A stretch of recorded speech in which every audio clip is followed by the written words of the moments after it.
Assalamu alaikum al'umma, barkanmu da warhaka.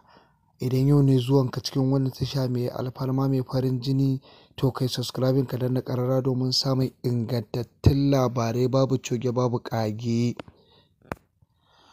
Bari mu leƙa jihar Kogi da ke tsakiyar Najeriya, inda za ku ji cewa Usman Ododo an rantsar da shi a matsayin sabon gwamnan Kogi, yadda ya sha rantsuwar kama aiki nan ba da daɗewa ba. Bayan rantsar da shi ya shiga ofis ya ci gaba da aiki.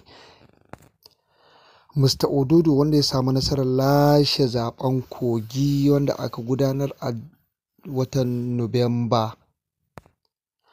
An gudanar da shagalin bikin ne a ranar Asabar a Lokoja, babban birnin jihar Kogi, da rana, wanda aka rantsar da shi tare da shi da mataimakinsa John Ochembi Olombo.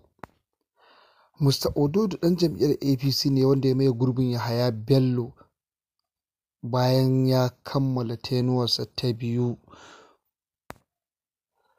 Ana muka kawo ƙarshen wannan labarai. A kasance da mu a tashar ɗin mai suna Jaridar Arewa TV domin samun ingantattun labaran gida Najeriya da na ƙasashen waje. Ku yi subscribing, ku danna ƙararra domin samun ingantaccen labarai da sahihancinsu. Sunana Rufa'i B. Ahmad.